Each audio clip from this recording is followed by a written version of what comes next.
yang itu meramalkan atau menanyakan kepada roh leluhur, untuk toko kamu nanti akan terjadi penurunan atau apa, atau akan terjadi saingan ketat. Itu biasanya kita akan mengandalkan keputusan dari konfirmasi dari eyang itu. Meminta full anjing hitam, itu kepalanya dipotong, kepalanya itu ditanam di toko. Usaha nih, persaingan usaha kan yang satu pakai eyang, yang satu pakai eyang. Eyang semuanya. Gimana kok? Kalau diusaha kok kan banyak tulis-tulisan ditempel kok. Betul. Nah, itu kira-kira gitu juga nggak ya? Atau yang kucing-kucing manggil gitu? Kalau di toko sih saya lebih untuk perlindungan aja sih.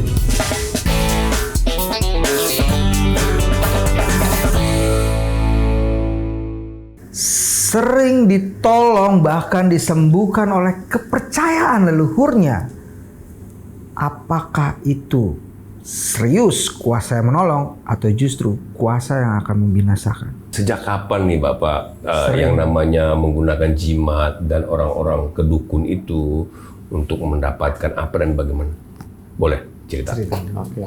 Kalau sejak kapan, sebenarnya dari kecil pun kita udah dibiasakan untuk menggunakan hal-hal seperti itu.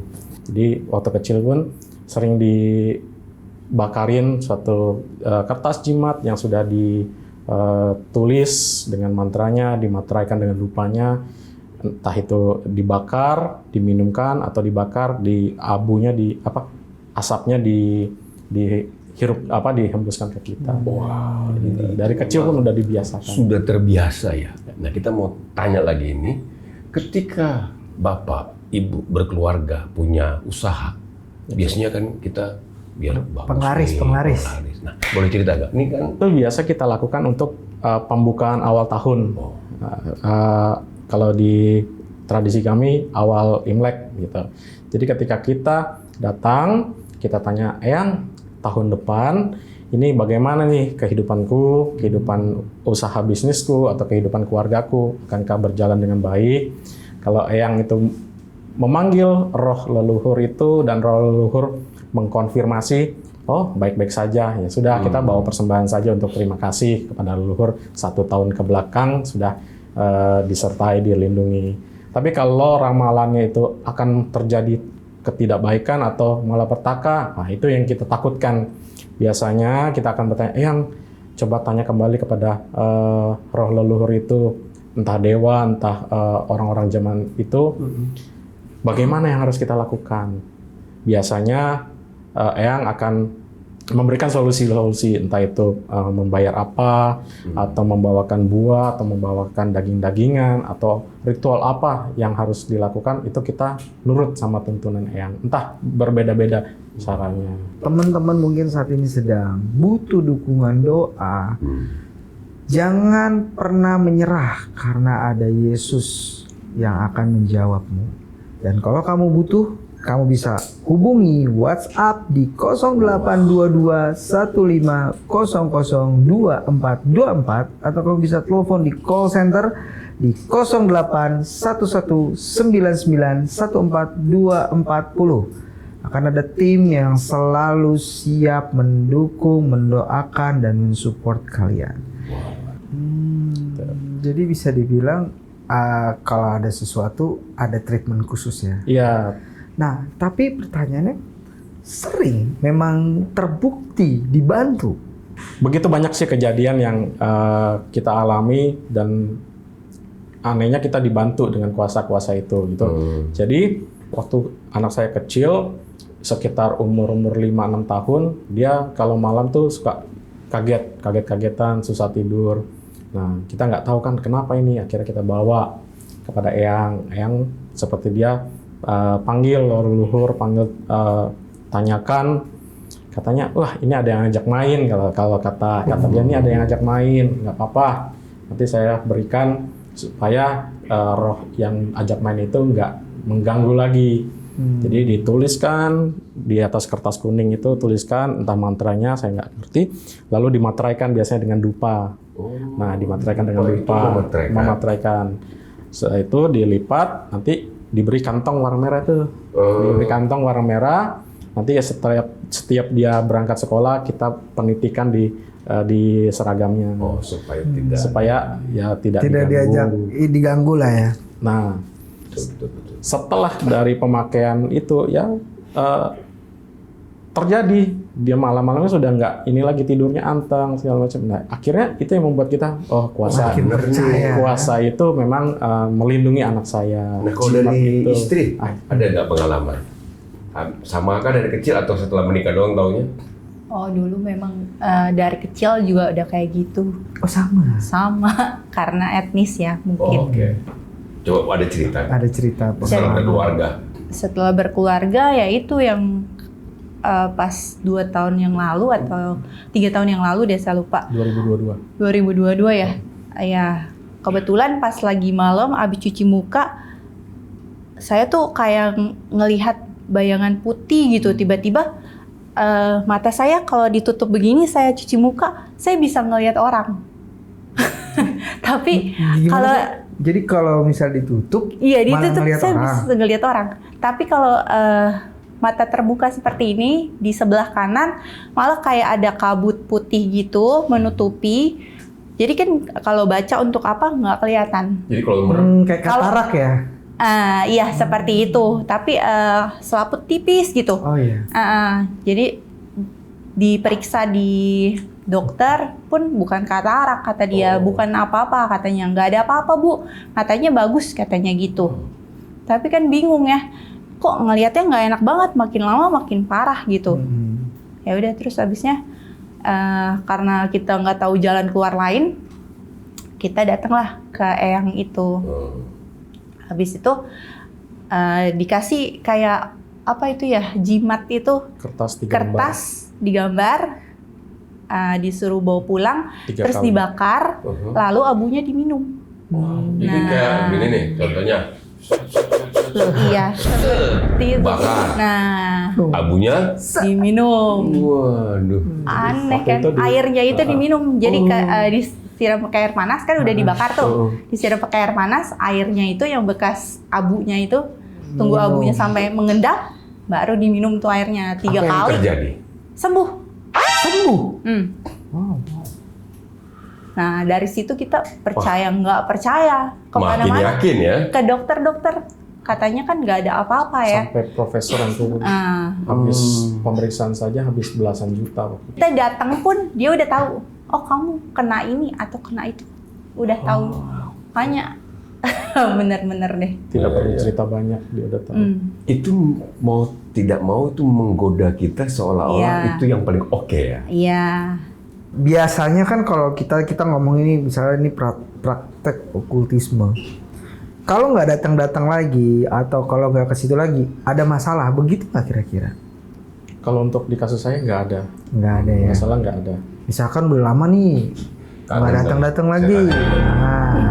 Sebenarnya nggak datang. Ada ampau ya nih, nggak datang. Tapi memang rutin sih, rutin. rutin. Yang pembukaan awal tahun itu sih Ya. yang Biasanya. diajarkan pembukaan awal tahun, andalkan ramalan itu. Oh, jadi setiap Biasanya. mau memasuki tahun, Tutup kita tahun harus juga ada bertanya biasanya. kepada Eyang, apakah kehidupan kita Di masa depan, Depan. akan ada bahaya atau ada malapetaka, dan dia bisa kasih solusi. Wow. Wow. Nah kalau di biasanya di kalau usaha nih, persaingan usaha kan yang satu pakai yang satu pakai yang. Eyang semuanya. Gimana kok? Oh, kalau Orang untuk kalau di usaha kok kan banyak tulis-tulisan ditempel kok. betul. Gimana? Nah itu kira-kira gitu juga nggak ya? Atau yang kucing-kucing manggil gitu? Kalau di toko sih saya lebih untuk perlindungan aja sih. Apa yang Koko lakukan kalau usaha itu? Kita pengen tahu nih. Ini orang ini semuanya usaha ini nih, jangankan toko. Tukang, maaf, artinya jualan apapun, orang tuh cenderung percaya kepada yang itu gitu. Penglaris, Supaya penglaris. iya. Nah dari segi Pak Tama, apa yang dilakukan? Biasa kita kembali kepada ramalan di awal tahun itu. Kalau Eyang itu meramalkan atau menanyakan kepada leluhur, untuk toko kamu nanti akan terjadi penurunan atau apa, atau akan terjadi saingan ketat. Nah itu biasanya kita akan mengandalkan keputusan dari konfirmasi dari eyang itu. Oh, kamu harus begini gini gini, atau kamu harus piara ini, atau kamu harus persembahkan ini. Itu tergantung dari. Piara nih hewan. Ada kasus-kasus tertentu yang meminta, waktu itu pernah di keluarga saya meminta full anjing hitam. Itu kepalanya dipotong, kepalanya itu ditanam di toko. Oh. Nah, itu Penangkal. Ya mungkin. Jadi itu ada permintaan tertentu dari Tergantung si eyangnya. roh leluhur ini. Betul, Ya. tergantung dari solusi roh leluhur. Nah, bagaimana akhirnya Pak? Bapak mulai meragukan kuasa dari eyang ini. Oke, titik baliknya ketika kami terlalu bergantungan, terlalu percaya dengan kuasa solusi dari eyang ini, titik itunya di tahun 2022. Waktu itu diberlakukan PPKM COVID. Toko disuruh tutup, saya nggak ada kegiatan, tapi bosan kan di rumah terus gitu. Udah mulai sepi, malam saya suka motoran keluar. Suka motoran keluar, Keliling lah ya. keliling-keliling sama teman-teman, pulangnya pagi. Motoran keluar malam, pulang pagi. Nah, suatu ketika istri sama anak saya ternyata pulang dari tempat eyang. Saya nggak tahu pulang dari tempat eyang. Eyang bilang, anak kamu matanya ini nih ketutupan karena papanya sering pulang pagi. Dia ngebawa sesuatu. Saya nggak pernah cerita kalau saya sering pulang pagi kepada eyang. Kok dia bisa tahu gitu. Akhirnya nggak tahu kenapa, seperti tadinya saya yang percaya banget, saya akan lakukan apa yang eyang sampaikan. Di hari itu saya mendengar itu seperti saya berontak. Dikasih tahu kalau pulang paginya ya. Enggak, karena bawa sesuatu. Karena bahwa saya akhirnya nggak tahu kenapa seperti nggak ada damai sejahtera ketika mendengar Perintah perintah itu. Dan saya disuruh mandi pakai daun, pakai jeruk apa saya Nipis. lupa. Jeruk purut. Oh, jeruk purut. Iya, iya. Foto. Tapi Pak, sebelum Bapak lanjut nih, kita tanya dulu ke Ibu. Ibu kan waktu itu bawa anak Ya, ke eyang. coba silakan. Itu kenapa? Oh, itu gara-gara kenapa ya tiba-tiba kesana ya? Waktu itu sekalian pulang kalau nggak salah dari Polri Kembangan ya. Kayaknya Sekalian ya. pulang, sekalian Oh, mampir ya, kasih itu makanan. pas awal tahun juga kayaknya. Kita mau minta itu Petunjuk ya? petunjuk untuk kedepannya gimana. Tiba-tiba Eyang bilang gitu. Ini nih anak kamu matanya ada ketempelan something katanya. Terus kenapa? Itu papinya suka pulang pagi atau gimana gitu.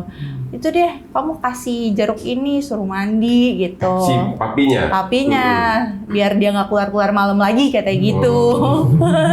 Nah, udah gitu aku bilangin lah ke dia, nih dari Eyang ini jeruk untuk mandi gitu. Tapi dia menolak. Pak, Bapak menolak karena emosi, kok si Eyang semua diurusin gimana Pak? Enggak sih, biasanya aku akan nurut. Karena yang kejadian sebelum-sebelumnya tepat semua kan apa yang dia.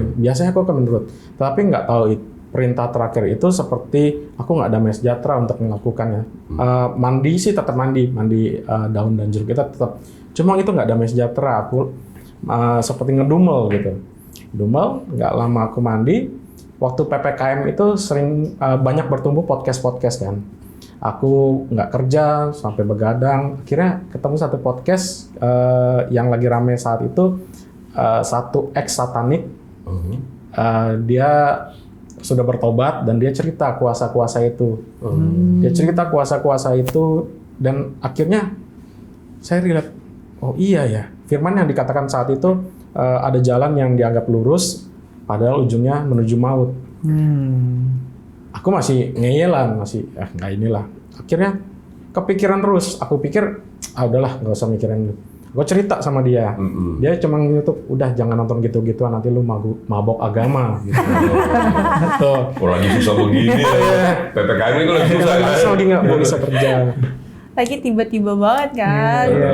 Saya bilang, ini kayaknya kita udah nggak benar gitu. Ini kayaknya kita harus stop nih, mengandalkan kekuatan-kekuatan atau mengandalkan kuasa-kuasa ini. Dia masih kekeh, udah jangan diseriusin perkataan itu, terus malah masuk Kristen gitu. Dia bilang gitu. Tapi entah kenapa nggak damai sejahtera. Akhirnya aku ingat satu teman sekolahku waktu SMA. Sama satu yang dia sebut, saya nggak begitu ngerti, cuma saya yakin ini Roh Kudus sedang bekerja di dalam kamu. Wow, luar biasa. Gue percaya ini kerja Roh Kudus, respon itu karena si iblis nggak akan tinggal diam ketika satu membernya akan berpindah. Oke. Yuk kita ketemuan segera. Akhirnya aku buat pertemuan, bertemu di Lipo Cikarang. Ternyata Pak Chandra ini membawa bapak rohaninya, Bapak Ebenezer. Saya cerita lagi, penutupan cerita kehidupan lama kita. Kami bikin statement, Pak, ini kan yang kami minta, kami pergunakan itu hanya untuk kebaikan, Pak, bukan untuk kejahatan. Apa kami bersalah juga, Pak? Akhirnya dia dia jelaskan, tapi kata-katanya itu tidak menghakimi apa yang kami lakukan.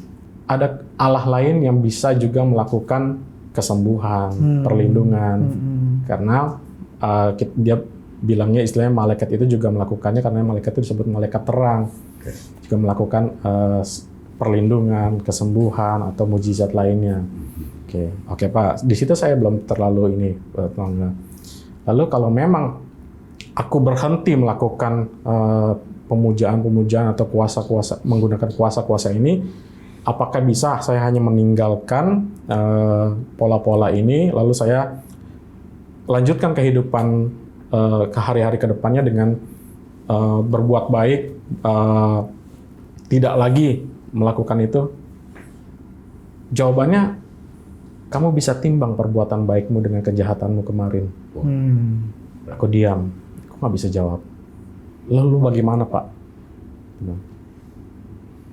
Jawaban dia, satu pelanggaran pun akan membawa kamu kepada maut. Maksudnya gimana, Pak? Kamu bilang kamu mau melakukan perbuatan baik untuk hari ke depannya.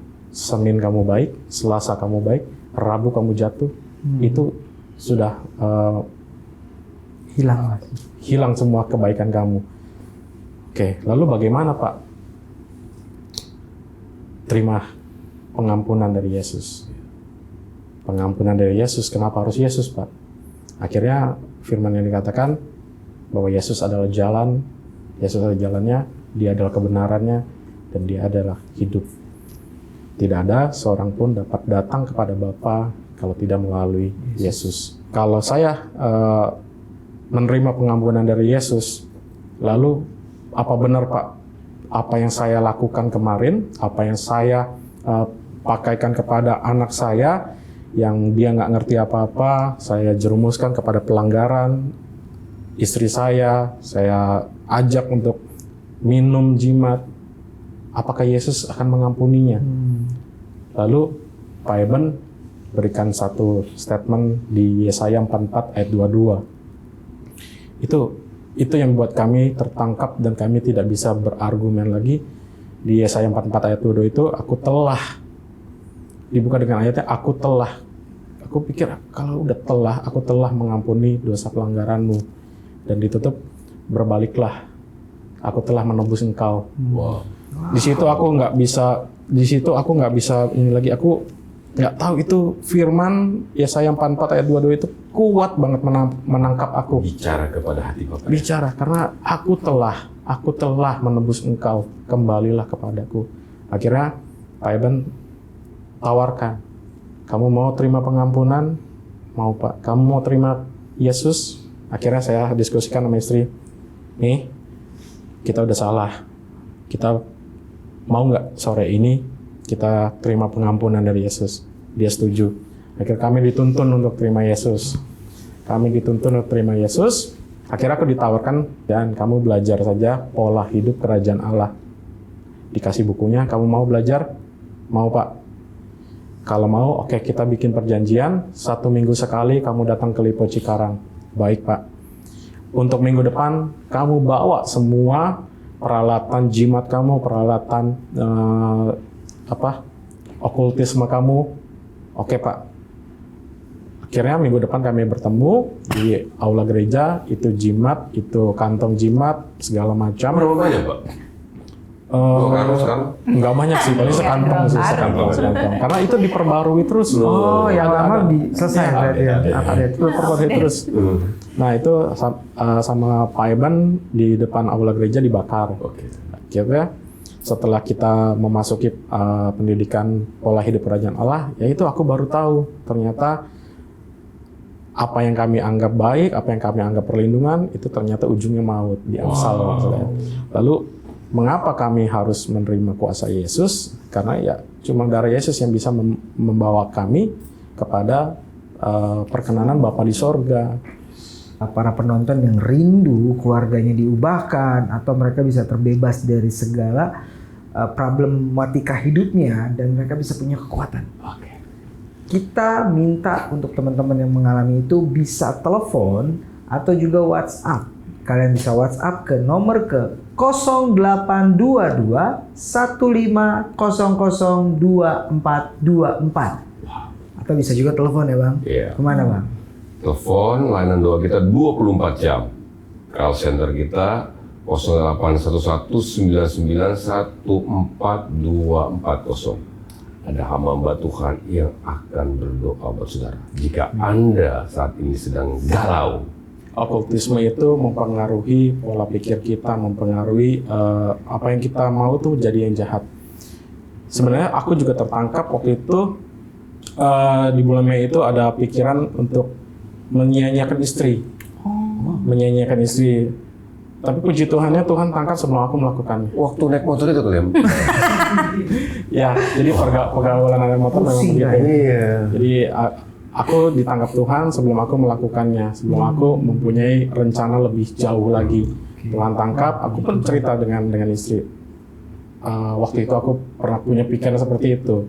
Nah, setelah terima Tuhan Yesus, setelah mengenal pola hidup kerajaan Allah, bagaimana peran suami, bagaimana suami harus mengasihi istri, bagaimana kami menyelesaikan masalah ketika kami punya perbedaan, punya pertengkaran, itu semua kami landasi dengan firman Tuhan. Bagaimana kami ketika kami bertengkar, kami harus membungkus masalah itu, tidak cari yang mana benar, mana salah, kita bungkus, kita tinggalkan dan kita minta pengampunan dari Tuhan dan kita maju tanpa melihat masalah yang kemarin-kemarin. Wow, Luar biasa. luar biasa. Super sekali Bapak dalam menjelaskan itu.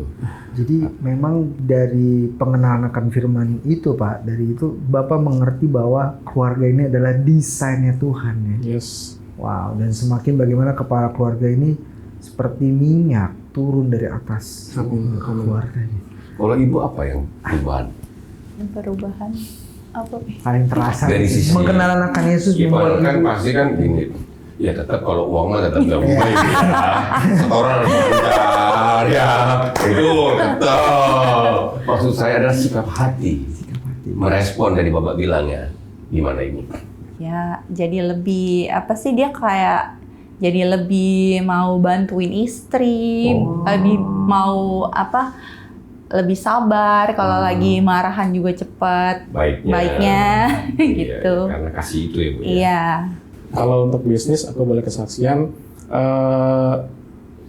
Sebelum mengenal Kristus, kami masih melakukan praktek-praktek curang. Nah, Aku bergerak di bidang penjualan spare part roda 2. Oke.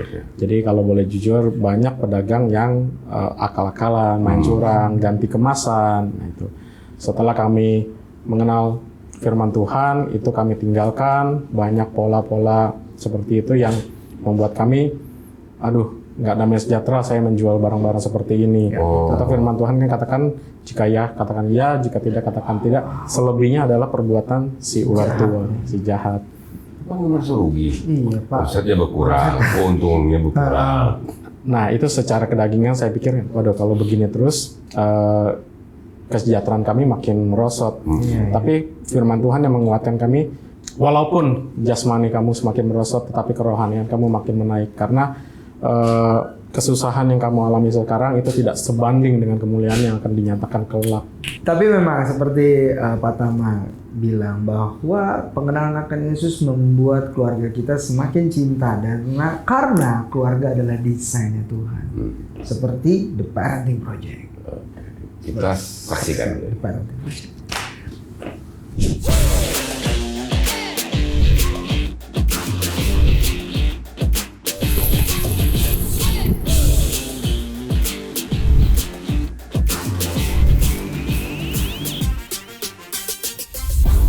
dan orang-orang percaya harus mempunyai cara untuk mendidik anak-anak di jalan Tuhan. Selamat datang di The Parenting Project.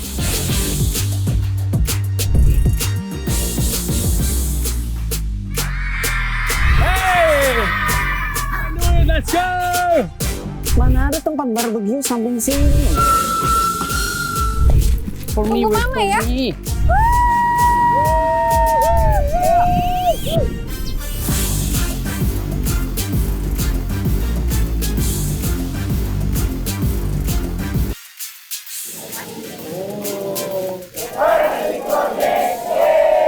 Mengintisarikan begitu hal yang sangat kompleks dalam mendidik anak menjadi sesuatu hal yang sangat mudah dicerna, poin-poin pentingnya, kemudian ilustrasinya juga sangat aplikatif.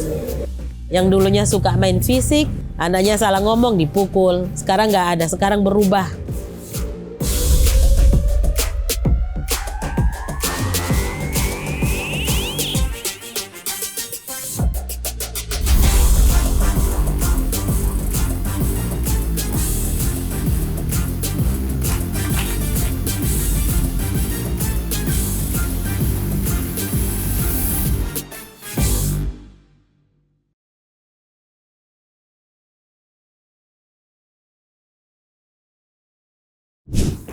Bapak Ibu tahu The Parenting Project? Belum. Di The Parenting Project ini adalah sebuah modul. Beberapa modul disiapkan, bekerja cahaya bagi negeri, bekerja sama dengan gereja-gereja lokal yang ada di Indonesia, Seluruh Indonesia. memberikan modul kepada gereja-gereja ini untuk dipakai untuk memperlengkapi warga jemaat supaya mereka sebagai istri, sebagai suami, sebagai anak, mereka bisa tahu bahwa hidup ini harus saling mengasihi. Wow. Diajar mereka, ayah yang baik, ibu yang baik. Nanti kalau Bapak mau, kumpulkan berapa orang, misalnya teman-teman ada 10 orang, nanti ada tim yang datang, modul itu akan free dipakai. Untuk memperlengkapi para orang tua menjadi lebih baik. Seperti itu, karena memang keluarga itu adalah dasar. Ketika keluarga kita kuat, otomatis kehidupan kita di luar kuat. Teman-teman mungkin saat ini sedang butuh dukungan doa. Jangan pernah menyerah karena ada Yesus yang akan menjawabmu. Dan kalau kamu butuh, kamu bisa hubungi WhatsApp di 082215002424 atau kamu bisa telepon di call center di 0811991440. Akan ada tim yang selalu siap mendukung, mendoakan, dan mensupport kalian.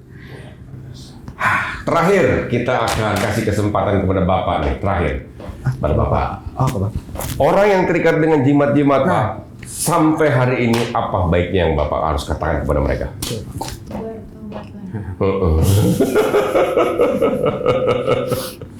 Nanti Ibu boleh juga ngomong apa? Karena ini pesan ya kan? Ya. Jadi dari aku, di bumi ini, di dunia ini hanya ada 2 roh. Roh Allah yang benar, roh Allah yang hidup, dengan 2. Yang kedua, roh Allah lain. Jadi Allah lain bisa memberikan perlindungan, bisa memberikan solusi, bisa memberikan suatu berkat buat kamu. Tapi ingatlah, apa yang kamu anggap baik, apa yang kamu anggap lurus, kamu harus uji. Akhirnya Bapak mengerti bahwa Yesuslah satu-satunya jalan keselamatan itu. Mungkin jimat semu, menyembuhkan tapi semu, dia tidak menjanjikan keselamatan yang kekal. Wah, luar biasa. Terima kasih buat Bapak dan Ibu sudah hadir di acara kita ini. Dan luar biasa sekali penjelasannya. Saya Charlie. Dan Ramonski, jangan lupa dulu share, bagikan konten ini Kemana? supaya ke orang-orang yang merasa ya? diberkati, supaya semakin orang banyak yang bertobat. Oh. Saya Ramonski. Bapak, Saya Tama. Ibu. Juni. Tuhan Yesus memberkati.